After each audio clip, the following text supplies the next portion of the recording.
Hello అన్న, అందరికీ నమస్తే.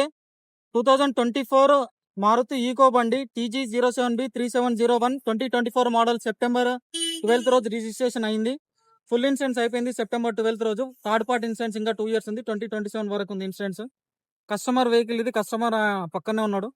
ఎవరైనా ఇంట్రెస్ట్ ఉంటే స్క్రీన్ మీద కనిపిస్తున్న నెంబర్కి కాల్ చేయండి అన్న. కస్టమర్ రేట్ వచ్చేసి 6,40,000 చెప్తున్నాడు. కస్టమర్ నెగోషియేషన్ చేస్తా అని చెప్తున్నాడు. ఈయననే ఓనరు, ఇతనే ఓనరు. అన్న మీరు చెప్పండి, ఏం రేట్ వరకు ఫైనల్? 640, 6,40,000 చెప్తున్నాడు. ఏమన్నా ఉంటే కూర్చొని మాట్లాడదామని చెప్తున్నాడు. ఇంట్రెస్ట్ ఉన్న వాళ్ళు స్క్రీన్ మీద కనిపిస్తున్న నెంబర్కి కాల్ చేయండి. చాలా నీట్ కండిషన్ లో ఉంది. 8,000 తిరిగింది అంతే, ఎక్కడ తిరగలేదమ్మా. సింగిల్ ఓనర్ ఇప్పటి వరకు 8,608 కిలోమీటర్ తిరిగింది. వీళ్ళు ఫ్యామిలీ కోసం కొన్నారు. వాళ్ళ ఫ్యామిలీకి సరిపోవట్లేదంట బండి. చాలా నీట్ గా ఉంది. ఇంట్రెస్ట్ ఉన్న వాళ్ళు ఎవరైనా ఉంటే మా గ్యారేజ్కి వచ్చి విజిట్ చేయండి. బండి చెక్ చేసుకోండి. ట్రయల్ కూడా చూపిస్తాం. మా అడ్రస్ వచ్చేసి జడ్చెర్ల, మహబూబ్నగర్ డిస్టిక్. టైర్లు కూడా సిల్ కండిషన్ లో ఉన్నాయి. 8,000 మాత్రమే తిరిగింది కదా, ఇక్కడ కూడా స్క్రాచ్ లేదు. ఇన్సూరెన్స్ ఉంది దీనికి. బండి మీద ఎలాంటి లోన్ లేదన్నా. ఎవరికన్నా లోన్ కావాలంటే కూడా మన దగ్గర లోన్ ఫెసిలిటీ కూడా ఉంది. ఇంట్రెస్ట్ ఉన్న వాళ్ళు ఎవరు ఉంటే స్క్రీన్ మీద కనిపిస్తున్న నెంబర్కి కాల్ చేయండి.